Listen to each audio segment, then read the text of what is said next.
அடியேன்னு கூப்பிட ஆத்துக்காரியே இன்னும் வரல, அதுக்குள்ளார பிள்ளைக்கு பேர் வச்சுட்டு திரியறானா கிருஷ்ணமூர்த்தின்னு எங்க ஊர்ல சொல்லுவாங்க. அது கிருஷ்ணமூர்த்தின்னு அந்த நபர் இல்ல, கிருஷ்ணசாமின்னு சொல்லலாம், கிருஷ்ணமூர்த்தின்னு சொல்லுவாங்க. அந்த கிருஷ்ணமூர்த்தி யார் என்பதை எனக்கு தெரியும்னு உங்கள்கிட்ட சொன்ன. வதந்தியை விதைக்கின்ற கிருஷ்ணமூர்த்தியும் அதை பரப்புகின்ற அவரது கைத்தடிகளும் யார் என்று சொன்ன எனக்கு தெரியும். எங்க வீட்டு பிள்ளைக்கு கல்யாணம் இல்லை, எங்க கல்யாணத்தை நாங்க தான் முடிவு பண்ணுவோம். அதை ஊடகங்கள் நீங்கள் எங்களுக்கு கல்யாணம் பண்ணி வைக்க முடியாது. எந்த கூட்டணிக்கு செல்ல வேண்டும் என்பதை தீர்மானிக்க வேண்டியது நாங்கள், அம்மா மக்கள் முன்னேற்ற கழகம். இதை நீங்கள் எங்க வீட்டு பிள்ளைக்கு நீங்க வந்து பொண்ணு பார்க்கிற மேட்ரிமோனியல் சர்வீஸ்லாம் நடத்த வேண்டாம். யாராக இருந்தாலும் உங்களை நாங்கள் மதிக்கிறோம். அதே நேரத்தில் நீங்களும் எங்கள் மீது இப்படி சேற்றை எண்ணி வீசினால் நாங்கள் என்ன செய்ய முடியும்? நீங்கள் ஊடகங்கள் பொதுவானவர்கள், ஏதோ ஒரு சில கட்சிகள் அவர்களுக்கு சார்பான ஊடகங்கள் இருக்கின்றன. ஆனால் மற்றபடி நிறைய நடுநிலையான ஊடகங்கள் கூட இந்த வதந்திகளுக்கு பலியாகி இருக்கிறீர்களே என்பதுதான் எனக்கு வருத்தம். இன்னொன்னு, யாரும் இந்த டிடிவி தினகரனையும் அம்மா மக்கள் முன்னேற்ற கழகத்தையும் இன்ஃபுளுயன்ஸ் பண்ண முடியாது என்பது கடந்த காலத்தில் பார்த்திருக்கீங்க. ஏன்னா பல சோதனைகளை தாண்டி டிடிவி தினகரனும் அம்மா மக்கள் முன்னேற்ற கழகம் இன்றைக்கும் பல நெருப்பாற்றுகளை தாண்டிதான் செயல்பட்டுக் கொண்டிருக்கிறோம். பல மாவட்டங்களிலே எங்களது வாக்கு வங்கி அதிகரித்திருக்கிறது.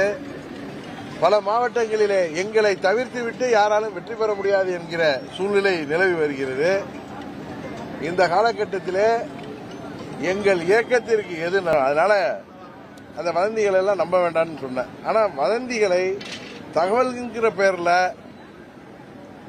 அதை செய்திகளாக்கும் பொழுது எங்கள் தொண்டர்கள், எங்கள் நிர்வாகிகள் 8 ஆண்டுகளாக என்னோடு ஆளும் கட்சியாக இருந்த பொழுது ஆட்சி அதிகாரம் அதன் பலன்களை எல்லாம் தூக்கி எறிந்துவிட்டு அம்மாவின் லட்சியங்களை, அம்மாவின் கொள்கைகளை அடுத்த நூற்றாண்டுகளுக்கும் கொண்டு செல்கின்ற ஒரே இயக்கம் அம்மா மக்கள் முன்னேற்ற கழகம்தான் என்பதை மனதிலே கொண்டு என்னோடு லட்சம் தொண்டர்கள் தமிழ்நாட்டில் இன்றைக்கும் பயணித்துக் கொண்டிருக்கிறார்கள். உங்களுக்கு தெரியும், நீங்கள்லாம் பெரிய ஜாம்பவான்கள் சொன்னவங்க எல்லாம் எங்களை விட்டு போனாலும் இந்த இயக்கம் உயிரோட்டத்தோடு தமிழ்நாட்டில் தவிர்க்க முடியாத ஒரு அரசியல் இயக்கமாக, அரசியல் சக்தியாக இந்த இயக்கத்தை லட்சம் தொண்டர்களும் அவர்களை வழி நடத்துகின்ற நிர்வாகிகளும், விலை போகாத நிர்வாகிகள், சுயநலத்துக்காக சுய லாபத்திற்காக விலை போகாத நிர்வாகிகள் என்னோடு இருக்கின்ற வரை இந்த இயக்கம் உயிர்ப்போடு இருக்கும். அதெல்லாம் வந்து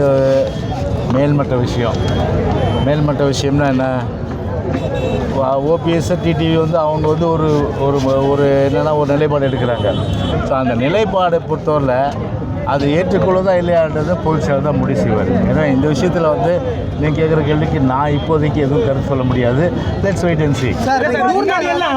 முன்னாடி எல்லாம் வந்து ஓபிஎஸ் டிடிவி தினகரன் பற்றி கேள்வி கேட்டால் ஒரு திடமான பதில் வரும் உங்ககிட்ட இருந்து. ஆனால் இப்போ வந்து அந்த மாதிரி வர எப்போதுமே ஒரு கடுமையாக விமர்சனம் பண்ணுறவங்களுக்கு ஒரு கடுமையான அளவுக்கு நான் வந்து விமர்சனம் பண்ணியிருக்கேன். அது என்கிட்ட வாங்கி கிடைக்காதவங்க யாரும் இல்லைன்னு சொல்லலாம். அது ஒரு பெரிய லிஸ்ட்டே போட முடியும்.